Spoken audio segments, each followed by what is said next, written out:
ઘણીવાર આપણે વિચારતા હોય કે વિદેશમાં બધું નવું નવું હશે, મોડર્ન હશે, પણ અહીં આવીને એવું લાગે છે કે ઇતિહાસ તો હજુ જીવતો છે.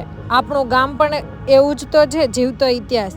ગામડાઓમાં આપણે જોયેલું જ છે ને કે જૂની સડકો, પથરાળ સડકો અને આપણું કલ્ચર હજી ત્યાં જીવતું હોય એવું જ લાગે છે. બસ આજનો વ્લોગ તો એટલા માટે જ હતો કે વિદેશ હોય કે દેશ, આપણું કલ્ચર અને વિલેજ લાઈફ જેવી શાંતિ ક્યાંય મળે નહીં. અને આજે ફરી એ યાદો તાજી થઈ ગઈ.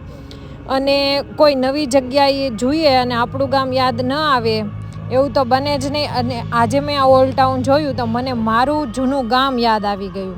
શું તમને ક્યારેય આવો અનુભવ થયો છે કે કોઈ જૂની જગ્યા જુઓ અને તમને પણ તમારું ગામડું યાદ આવી જાય? તો એક કમેન્ટ જરૂરથી કરજો. અને આ જે હું તમને બતાવી રહી છું ને એ અહીંયાનું નયનરમ્ય મસ્ત ઓલ્ડ ટાઉન છે. જેમ આપણે ગામમાં ચોરો હોય અને ગામમાં જૂની સડકો, નાની નાની શેરીઓ હોય અને ફરી ધીમે ધીમે વિકાસ થતાં પ્લોટ વિસ્તાર જેમ બને એવી જ રીતે અહીંયા પણ એવું જ એક ઓલ્ડ ટાઉન છે જ્યાં એક આખો ઇતિહાસ રચાયેલો છે. સ્ટ્રક્ચર જુદું છે પણ સેમ એક આ ગામડું જ છે, એક ગ્રામ્ય વિસ્તાર છે એક સિટીનો. અને જ્યારે તમે અહીંથી બહાર નીકળો ત્યારે એક ફોટોગ્રાફર તમારો એક મસ્ત પ્રિન્ટિંગ પ્રેસમાં ફોટો તમને રેડી કરીને આપે છે.